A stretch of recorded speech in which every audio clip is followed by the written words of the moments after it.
ఆంధ్రప్రదేశ్లో ఎటువంటి స్కామ్ చేయలేదు, కావాలని గవర్నమెంట్ తప్పుడు కేసులు పెట్టి అరెస్టులు చేస్తుంది, అది ఇదని మాట్లాడుతున్నారు. దాని మీద మీరేమంటారు? తిప్పులేందే పొగరాదండి, తప్పు చేయిందే. మరి ఎంతమంది కోట్లాది మంది జనాలు అన్యాయమైన కల్తీ మందు తాగి చనిపోయారు. మరి ఈ స్కామ్ ఎవరు చేసినట్టు, ఈ దొంగ సరుకు ఎవరు తీసుకొచ్చినట్టు?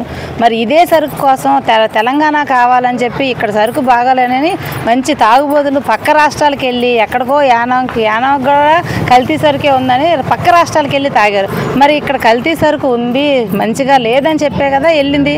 మరి ప్రజలే చెప్పకనే చెప్పారు ఇది కల్తీ సరుకు, ఈ బ్రాండ్లు మంచివి కాదు, ఒక బీర్ కూడా మంచిది లేదని చెప్పి పక్క రాష్ట్రాలకు వెళ్ళి తాగినప్పుడు ఇందులో లోపం లేదని మీరు అలా చెప్తారు?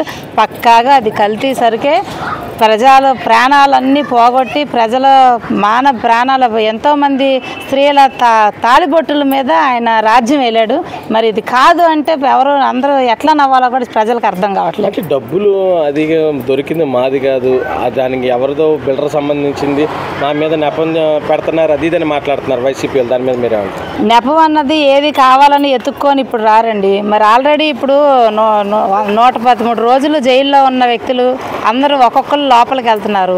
డబ్బు దొరికింది వీళ్ళదే, తప్పు మాది కాదు అన్నది నిజంగా ఏ లింకు లేకపోతే మీరెందుకు గుమ్మడికాయ దొంగ అంటే భుజాలు ఎందుకు తడుముకుంటారు? మరి దాని విషయం మీద మాకు సంబంధం లేదు, మీరెందుకు మాట్లాడుతున్నారు? కాదని ప్రశాంతంగా ఉండండి. తప్పు చేయనివాడు కాముగా ఉండరాడు, కానీ తప్పు ఉన్నవాడే అది మాది కాదు ఎవడో కావాలని నెపం పెడుతున్నాడు. ఎందుకు నెపం పెడతారు? మీ వాళ్ళే, మీరు నిజ నిర్ధారణ చూపించుకోండి. మాకు వాళ్ళకి సంబంధం లేదని నిజంగా జెన్యూన్గా మీరు ఉంటే కనుక నిజ నిర్ధారణ చేసుకోండి. ఆ దొరికిన డబ్బు మీవే పట్టుకున్నారు, ఆ వ్యక్తికి మీకు సంబంధం లేదా? ఎందుకు మెల్లిగా మీరే ఆగి చూస్తే చక్కగా లింక్ చక్కగా తీస్తారు, కాంటాక్ట్లన్నీ బయటకు వస్తాయి. ఎవరి ద్వారా ఎక్కడి నుంచి తీసుకొచ్చారో సర్వేలు చేసుకునే వాళ్ళతో మీకేంటి సంబంధాలు, ఇవన్నీ బయటకు వస్తాయి. అంటే ఇప్పుడు జగన్మోహన్ రెడ్డి అన్నాడు కావాలని ప్రజలకి ఏం చేయలేక ఈ గవర్నమెంట్ ఇలా తప్పుడు కేసులు పెడుతుందని జగన్మోహన్ రెడ్డి మాట్లాడుతున్నారు. అండి జగన్ ఇప్పుడు ఎవరు నమ్మేవాళ్ళు లేరు. నిజంగా సామాన్యులు డ్వాక్రా గ్రూపులు మహిళలు పొదుపు మీద కూడా డబ్బులు తీసుకోవాలని దురాశ పడిన ఈ జగన్మోహన్ రెడ్డి అండి లిక్కర్ షాపుల మీద నాకు ఇంత లిక్కర్ ఆదాయం ఉంది, ఇన్ని కంపెనీలు ఉన్నాయి, ఇన్ని ఫ్యాక్టరీలు ఉన్నాయి, దాని మీద కూడా అప్పులు తీసుకున్న వ్యక్తి.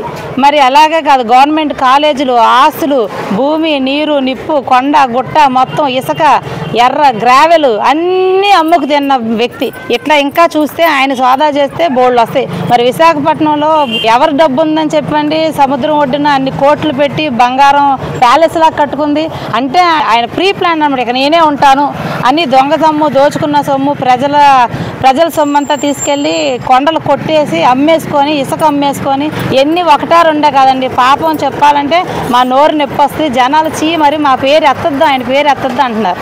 అంటే ఇప్పుడు జగన్మోహన్ రెడ్డి నేను ప్రజల్లోకి వస్తాను, మళ్ళీ ముఖ్యమంత్రి అవుతాను, అది ఇదని మాట్లాడు. రాజకీయ భవిష్యత్తే ఉండదండి. ఒకసారి నమ్ముతారు కానీ పదే పదే నమ్మరండి.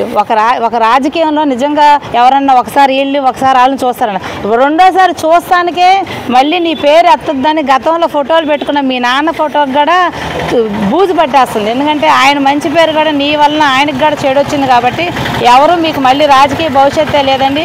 మీ నాయకులు, మీరు చేసిన వాళ్ళందరూ ఒక్కొక్కరు జైల్లోకి వెళ్తున్నారు. తప్పు లేనిదే ఎందుకు వెళ్తారండి జైలుకి? అవి పెట్టండి, మమ్మల్ని పెట్టమనండి, సామాన్య ప్రజల్ని పెట్టమనండి. ఎందుకు పెడతారు? తప్పు చేసిన వాడికి ఎప్పుడు నిద్ర ఉండదు, డబ్బు ఎక్కువ ఉన్నా కూడా మీకు సుఖం ఉండదు. మీరు తప్పు చేశారు. గవర్నమెంట్ లో మాట్లాడే స్వేచ్ఛ లేదు, మాట్లాడాలంటే భయం వేస్తుంది, తప్పుడు కేసులు పెడుతున్నారు. ఏమండి ఆయన ఎప్పుడు వచ్చాడండి అసెంబ్లీకి?